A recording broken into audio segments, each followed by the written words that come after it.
다 같이 사도신경으로 신앙 고백 드리겠습니다.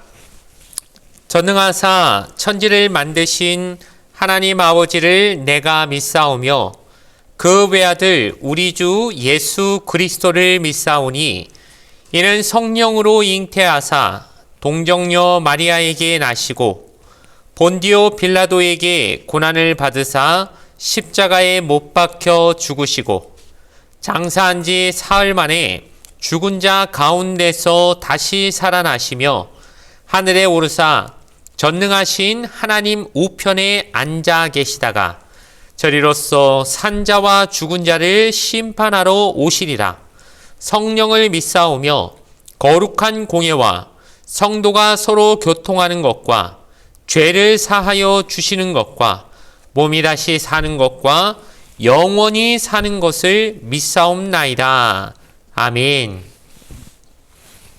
오늘 우리에게 주신 하나님 말씀은 구약성경 창세기 22장 15절에서 19절까지 말씀입니다. 구약성경 28페이지에 있는 창세기 22장 15절에서 19절까지 말씀, 구약성경 28페이지에 있는 창세기 22장 15절에서 19절까지 말씀을 제가 읽어 드리겠습니다. 야훼의 사자가 하늘에서부터 두 번째 아브라함을 불러 이르시되 야훼께서 이르시기를 내가 나를 가리켜 맹세하노니 내가 이같이 행하여 내 아들 내 독자도 아끼지 아니하였은즉 내가 내게 큰 복을 주고 내 씨가 크게 번성하여 하늘의 별과 같고 바닷가의 모래와 같게 하리니 내 씨가 그 대적의 성문을 차지하리라. 또 내 씨로 말미암아 천하 만민이 복을 받으리니 이는 내가 나의 말을 준행하였음이니라 하셨다 하니라. 이에 아브라함이 그의 종들에게로 돌아가서 함께 떠나 브엘세바에 이르러 거기 거주하였더라. 아멘. 오늘 주신 말씀을 가지고 모리아산, 이제 마지막 시간으로 복의 통로라는 제목으로 말씀의 은혜를 함께 나누도록 하겠습니다. 이번 한 주간 우리가 모리아산을 함께 올랐습니다. 오늘은 그 여정의 마지막 단계입니다. 오늘 하나님께서는 아브라함에게 두 번째로 언약을, 즉 언약을 재확인시켜 주시고 축복을 선포하시면서 거기다가 그 우리에게 너희만 복받는 존재가 아니라 복의 통로가 되어야 한다라고 하는 그 사명까지 함께 나누도록 하고 계십니다. 우리가 이 사실을 통하여 함께 은혜를 받게 되기를 주님의 이름으로 간절히 소원을 드립니다. 첫 번째로 생각해 볼 것은 두 번째로 하나님이 부르셨다는 것입니다. 야훼 세자가 하늘로부터 두 번째 아브라함을 불러 이르십니다. 그런데 이 두 번째 부른다는 건 첫 번째는 어떻게 불렀습니까? 아브라함이 칼을 들어 이삭을 찌르려고 할 때 그때 급하게 아브라함아 아브라함이라고 그렇게 부르셨지요. 그때 하나님이 부르신 이유는 무엇입니까? 아브라함이 지금 계속 이 행동을 하면 아주 끔찍한 일이 벌어질 것 같으니까 긴급하게 개입하셔서 하나님이 저지시키시고 너의 믿음 확인했으니 이제 멈춰라. 괜찮다. 내가 너 아들을 받고 싶고 정말 네 아들이 죽는 걸 보고 싶어서 이 시험을 준 것이 아니라 너의 믿음만 확인하고 싶었으니까 그 아들을 안 죽여도 된다. 그리고 이제 순양이라고 하는 대신 드릴 수 있는 재물을 눈을 들어 보게 하심을 통하여 이 모든 상황을 다 해결해 주시지 않았습니까? 이것은 생명을 얻게 하시는, 즉 구원의 메시지를 우리에게 선포하신 것을 또한 의미한다고 할 수 있습니다. 그런데 지금 두 번째 하나님이 부르신다고 하셨죠? 이 두 번째 부름은 의미가 좀 다릅니다. 뭘 하나님이 말씀하시고자 두 번째 부르십니까? 우리에게 복을 주시겠다. 내가 너한테 복을 주겠다. 내가 너하고 한 맹세가 있고 언약이 있지 않느냐? 내가 다시 한번 확인한다. 내가 너에게 그 복을 주겠다. 즉 처음에는 구원의 메시지였다면 이번에는 축복의 메시지를 주시기 위해 두 번째 부르시는 하나님의 부르심. 여러분, 우리가 이 부르심까지 받게 되는 올 한 해가 되길 바랍니다. 우리에게 구원의 은혜 주셨죠. 매우 기쁜 것이고 매우 값진 것입니다. 그러나 그 구원을 받은 하나님의 백성이 이 땅에서 복을 받고 살기까지 하나님은 원하신다는 것, 여러분 꼭 믿으시기 바랍니다. 그러니 나는 구원받았으니 뭐 복은 안 받아도 돼. 뭐 이 땅에서 꼭 내가 복까지 받지. 그거 너무 욕심 부리는 것 같아.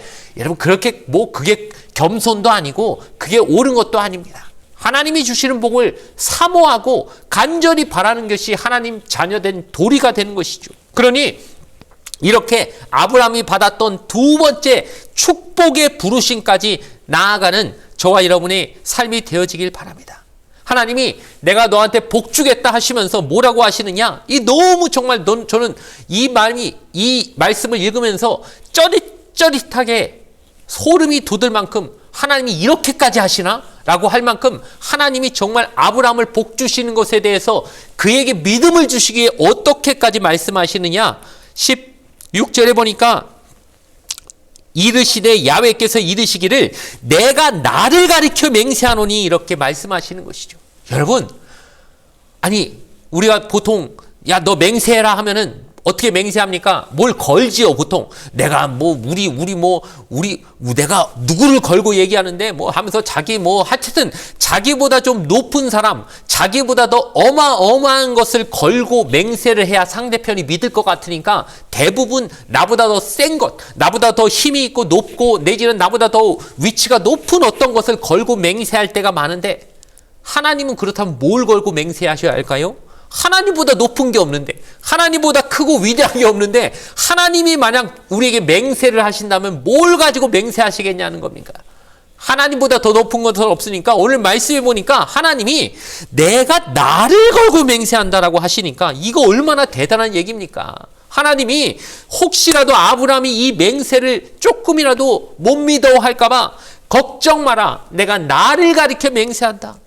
하나님이 하나님을 걸고 맹세하는데 이 약속이 안 지켜질 리가 있겠냐는 것입니다.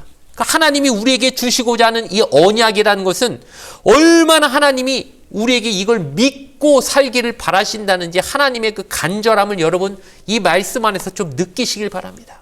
아이고 성경 말씀 보면서 그래 2000년 전에 3000년 전 이야기지 뭐 나하고 상관이 있어? 여기 하나님의 아무리 약속이 많이 담겨 있어도 이거 보면서 아무 감흥도 없이 우리가 이거 그냥 매일 습관적으로 읽고 있는 건 아니지. 하나님은 그 정도가 아니라 야 제발 좀 믿어라. 너 내가 이 한 약속 좀 믿어라. 이거 절대 내가 반드시 지킬 거야. 내가 나를 가리켜 맹세한다니까. 하나님이 하나님 자신을 가리켜서 자신을 걸고서 하시는 맹세인데 우리가 그 안 믿어드리면 너무 죄송한 일 아니겠습니까? 하나님이 반드시 지키겠다고 스스로를 걸고 맹세하시는 그런 언약입니다. 그런데 그 언약을 하나님이 아브라함에게 지금 주시는 것이죠. 하나님은 절대 변하지 않을 약속을 지금 주시는 겁니다. 절대 나는 이 맹세에 어기지 않을 거야. 너를 위해 너가 나에게 믿음을 보여줬지 나는 너에게 복을 줄 거야. 절대 어기지 않아. 나는 나를 걸고 맹세한다라고 아브라함에게 지금 자기 자신을 걸고 맹세하고 계시는 것이죠. 그렇다면 하나님이 맹세하신 그 하나님의 언약, 하나님이 아브라함에 주시고자 하는 언약 약속은 내용이 무엇일까요? 그 약속의 내용을 한번 살펴보면 17절부터 18절까지 네 가지의 약속을 주시는데 첫 번째, 내가 내게 큰 복을 주겠다. 사실 하나님이 창세기 12장에 아브라함 처음 부르실 때부터 사실 이 약속 주셨습니다. 내가 너를 복주고 복주겠다라고 하셨던 그 약속 다시 한번 재확인시키시는 겁니다. 이게 처음 지금 하시는 말씀 아니죠? 그러나 처음 부르셨을 때 그 하나님이 주셨던 약속, 아브라함이 끝까지 하나님을 향한 믿음의 걸음 놓치지 않고 지금까지 잘 달려왔기 때문에 자기 아들 100세나 돼서 얻은 독자 이삭을 하나님보다 더 사랑하지 않을 정도로 하나님 앞에 순종의 걸음으로 나아가고 있기 때문에 하나님 다시 한번 그때 주셨던 언약을 재확인시키는 말씀을 하고 계시는 것이죠. 두 번째 약속은 뭡니까? 17절에 보니까 내가 너한테 큰 복을 줄 것이다. 엄청난 복을 줄 것이다. 그리고 내 씨가 번성하여 하늘의 별과 같고 바닷가의 모래같이 많게 하겠다라고 하셨죠. 여러분 하늘의 별과 같이 바다의 모래와 같이 이거 아주 상투적으로 우리가 자주 쓰고 기도할 때도 쓰는 말이지만 사실 하나님이 이 약속 누구한테만 주셨느냐? 성경에 보니까 아브라함한테만 주셨습니다. 막 이 사람한테도 저 사람한테도 좀 마음에 들면 다 주셨을 것 같지요. 뭐 다윗한테도 주셨을 것 같고 막 솔로몬한테도 주셨을 것 같지만 아니요. 성경에서 하나님이 이 약속 주신 사람은 사실 아브라함밖에 없습니다. 아브라함만이 이 약속 받았습니다. 내가 네 자손을 하늘의 별과 같이 땅의 모래와 같이 많게 하겠다. 바닷가 모래같이 많게 하겠다. 근데 이 약속 지켜졌을까요? 안 지켜졌을까요? 예전에도 설교 때 한번 말씀드린 것 같은데 아브라함에게는 그래요. 뭐 아들 하나밖에 꼴랑 독자 이삭 하나 주셔놓고 뭐 아들이나 한 10명 넘게 주신 다음에 뭐 하늘에 뭐 별과 같이 바다의 모래같이 이러면 좀 말이 믿겨질 것 같은데 아브라함한테는 실제로 지금 독자 이삭 한 명밖에 안 주시지 않았습니까? 그런데 하나님이 믿어라. 내가 너한테 이렇게 많은 자손을 주겠다. 바닷가 모래같이 셀 수 없는 하늘의 별과 같이 셀 수 없는 자손 주겠다. 결국 아브라함이 누구의 조상이 됩니까? 이스라엘 백성이 조상이 되죠. 12지파가 나오고 나중에 수백만의 어떤 지금도 굉장히 유대인들이 세상에 얼마나 많이 있습니까? 그러니 그 많은 자손들의 조상이 됐으니 이 약속 지켜진 거겠네요 라고 할 수 있지만 그 정도가 아닙니다. 우리가 아브라함을 무슨 조상이라고 합니까? 우리가 늘 말하지만 믿음의 조상이라고 하지 않습니까? 그러니 믿는 우리 모두가 아브라함의 영적인 자손이라고 할 수 있으니까 세상에 하나님 믿는 그 수많은 수십억의 사람들 다 누구 자손이라고 할 수 있습니까? 아브라함의 자손이라고 할 수 있는 것이죠. 그러니 하나님의 약속 지켜졌습니까? 안 지켜졌습니까? 1.1획도 틀리지 않고 다 지켜진 것이죠. 하늘의 별과 같이 바다의 모래과 같이 많은 자손을 내가 너한테 주겠다. 이 약속 지켜진 것입니다. 또한 세 번째 약속은 무엇입니까? 내 씨가 그 대적의 성문을 차지하리라고 말씀하십니다. 이 말씀은 무슨 말씀입니까? 너의 자손들이 승리할 것이다. 비리비리하게 숫자만 많고 뭐 그냥 세상에서 막 찌그러져서 사는 것이 아니라 대적의 성문을 차지할 정도로 승리하는 존재들이 될 것이다라고 이미 그 자손들의 승리를 하나님이 약속해 주신 것이죠. 그러니 어떻게 우리 그리스도인들이 최후 승리를 거두는지 우리가 알 수 있습니까? 이미 구약부터 하나님은 그렇게 꾸준히 우리에게 약속해 주셨습니다. 그리스도를 통하여 우리가 저 마귀 권세 이기고 승리할 거란 거 이미 아브라함 때부터 하나님은 약속하셨다는 겁니다. 너의 나중에 태어날 영적인 너의 자손들 반드시 승리하게 할 것이다. 하나님의 약속이 하나님이 이미 주어져 있었다는 것이죠. 마지막으로 네 번째 약속은 무엇입니까? 내 씨로 말미암아 천하 만민이 복을 받으리니. 여러분 이것이 정점이고 핵심입니다. 결국 창세기 12장에 처음 아브라함한테 부르실 때 주셨던 약속 또 한 번 하나님이 재확인하시는 겁니다. 그때도 하나님 뭐라고 말씀하셨습니까? 너는 복이 될지라 너에게 축복하는 자는 내가 복 내려주고 너를 저주하는 자는 나도 저주할 것이다. 너가 복의 통로다라고 이미 하나님이 12장에 약속하셨던 그것이 여기 더 구체적으로 나오는 겁니다. 내 씨로 말미암아 천하 만민이 복받을 것이다. 그럼 그 씨는 누구일까요? 신약 성경에 하나님의 약속대로 우리에게 오신 바로 아브라함의 자손으로 오셨지만 하나님의 아들 되신 예수 그리스도로 말미암아 천하 만민이 복을 받게 된 것이죠. 이 약속 이루어졌습니까? 안 이루어졌습니까? 이루어졌지요. 예수님을 통해 천하 만민들이 구원의 축복 얻지 않았습니까? 이것이 바로 하나님의 약속은 1.1획도 틀림없이 다 이루어지게 된다는 것이 분명한 증거인 줄 믿습니다. 그런데 여기서 우리가 간과하지 말아야 될 것은 무엇입니까? 하나님이 너희만 복받고 끝내라는 것이 아니라 복을 너희를 통해 받게 하신다. 이 말씀은 하나님이 주신 복이 우리를 통과해서 천하 만민에게로 흘러가게 만들으라고 하시는 복의 통로가 되라고 하시는 하나님의 명령이요 사명까지 담긴 약속이란 것을 우린 꼭 잊지 말아야 할 줄로 믿습니다. 그러니 우리가 가져야 될 자세는 나만 복 받으면 됐지 뭐 예수 믿고 나 복 받고 떵떵거리고 살면 끝이지. 아니요. 그렇게 되면 오늘 말씀 제대로 읽은 거 아닙니다. 헛되게 읽은 것입니다. 이거 실컷 좋은 말씀 읽고 나서 해석 이상하게 해버리는 것이죠. 거기서 멈추면 안 됩니다. 하나님으로부터 받은 이 복이 나를 통해 주변에 천하 만민에게 흘러가게 살아야 되겠구나. 그게 바로 영적인 아브라함의 자손으로서의 온당한 삶의 모습이겠구나. 여기까지 우리가 생각하고 살아가는 저와 여러분 되어지길 바랍니다. 하나님께서는 이런 복을 주신 이유를 마지막에 분명하게 정확히 얘기하셨는데 18절 마지막에 이는 내가 나의 말을 준행하였음이니라 하셨다 하니라고 하나님의 말씀이 끝마치죠.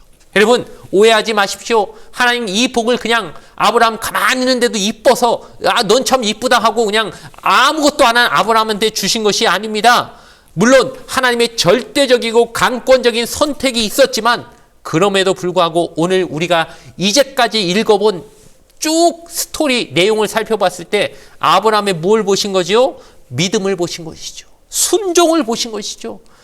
하나님보다 이삭을 앞세우지 아니하고 100세나 되어 얻은 아들 눈에 넣어놔도 안 아픈 그 자식마저 하나님이 달라고 하시면 나 드리겠습니다라고 하는 이 순종, 나의 말을 준행하였기 때문에 너의 그 순종이 있었기 때문에 내가 이 복 너한테 주는 거야 라고 하나님이 오늘 분명하게 말씀하고 계시다는 것 우리가 꼭 기억하고 우리가 하나님 앞에 복 받기 위해서는 그러니 순종밖에 없다는 이 분명한 사실 이거 하나만 꼭 붙잡고 나아가도 우리가 오늘 이 말씀에서 얻어야 될 가장 귀한 것을 놓치지 않게 되는 줄 믿습니다. 사랑하는 성도 여러분, 이번 한 주간 우리가 모리아산을 함께 올랐습니다.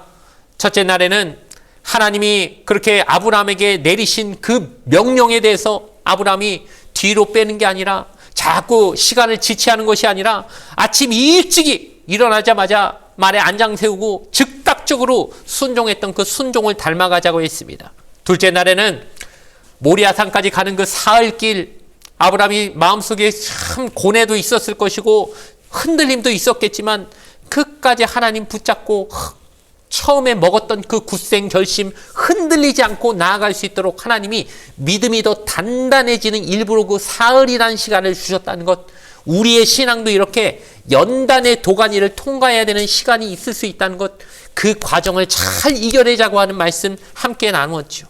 셋째 날에는 이삭의 아버지 재물은 어디 있습니까 했을 때 하나님이 예비하실 거야 라고 하는 그 진짜 하나님을 믿는 믿음, 야훼 이레의 신앙을 얘기했습니다. 그냥 형식적으로 하나님 하실 거야, 다 하나님 하시지 이런 식으로 그냥 입에 발린 말이 아니라 아브라함은 믿었습니다. 하나님이 약속을 나한테 주셨을 때 저 이삭을 통해 많은 자손 주시다고 했는데 내가 지금 죽인다면 어떻게 되는 거야 이거? 하나님 약속 없어지는 거야? 그럴 리 없지. 그렇다면 하나님은 이삭을 다시 살려서라도 약속 이루시겠지. 여기까지 믿는 야훼 이레의 신앙 우리가 가지자고 했습니다. 또 하나 어제는 그 결정적인 순간에 하나님은 1초의 어김도 없이 1초의 어긋남도 없이 절대 타이밍에 하나님은 개입하신다는 얘기 하였지요. 우리가 아무리 어렵고 힘들어도 하나님 꼭 붙잡고 있으면 하나님은 1초도 늦는 일이 없으십니다. 정확한 그 시간에 하나님은 반드시 나타나시고 개입하실 것이라는 걸 믿는 저와 여러분 되어지길 바랍니다. 오늘 마지막으로 이제 하나님이 그렇게 믿음으로 살아가려고 했던 사람에게 주시는 언약, 이것이 어떤 내용인지를 살펴보고 우리에게 이미 주신 언약이지만 우리 삶을 통해 하나님은 두 번째로 나타나셔서 재확인시켜 주시는, 실제적으로 우리에게 알려주시고 체험케 하시는 하나님의 놀라움을 우리가 꼭 경험하길 바랍니다. 그리고 그렇게 받은 복을 나만 누리고 나만 떵떵거리고 사는 것에서 멈추는 정도가 아니라 하나님의 자녀답게 복의 통로가 되어 나를 통해 천하 만민이 복받게 하겠다, 그렇게 살자라고 하는 자세로 살아가는 저와 여러분의 삶이 되어지길 바랍니다. 이렇게 아브라함처럼 순종의 걸음으로 복의 통로 되시는 여러분 되기를 주님의 이름으로 간절히 축원을 드리겠습니다. 잠시 기도드리겠습니다. 사랑이 많으신 아버지 하나님 감사합니다. 이번 한 주 동안 우리가 모리아산을 오르며 큰 은혜를 함께 나누었습니다. 우리도 순종하기를 원합니다. 나에게서 이삭이 있다면 아버지 그것까지 기꺼이 드릴 수 있는 저희가 되게 하여 주시옵소서. 하나님을 경외하고 하나님을 가장 사랑하는 저희가 되게 하여 주시옵소서. 그래야 할 때 하나님은 내가 나를 걸고 너한테 맹세하겠다라고 하는 그 약속을 우리에게 다시 주실 줄 믿습니다. 우리를 통해 천하만민 복을 받게 복의 통로로 사용하여 주시고 가정에서나 직장에서나 학교에서나 이웃에게 복의 통로되는 삶 살게 하여 주시옵소서. 그리고 이 모든 것은 순종할 때 하나님이 주시는 것이란 걸 잊지 않고 저 모리아산을 묵묵히 올라갔던, 그리고 결박당할 때도 반항하지 아니하였던, 그리고 순양처럼 대신 하나님으로부터 죽임당하셨던 그 예수님의 순종을 닮아가는 우리 모두가 되게 하여 주시어서 하나님의 그 놀라운 역사들을 삶에 체험하고 살아가는 우리 귀한 하나님의 백성들 삶 되게 하여 주시옵소서. 이 모든 말씀 하나님의 어린 양 되시고 우리를 위하여 대신 죽어주신 그 예수 그리스도의 이름 받들어 간절히 기도드리옵나이다. 아멘. 주기도문으로 예배를 모두 마치겠습니다. 하늘에 계신 우리 아버지여, 이름이 거룩히 여김을 받으시오며 나라가 임하시오며 뜻이 하늘에서 이루어진 것 같이 땅에서도 이루어지이다. 오늘 우리에게 일용할 양식을 주시옵고 우리가 우리에게 죄 지은 자를 사하여 준 것 같이 우리 죄를 사하여 주시옵고 우리를 시험에 들게 하지 마시옵고 다만 악에서 구하시옵소서. 나라와 권세와 영광이 아버지께 영원히 있사옵나이다. 아멘.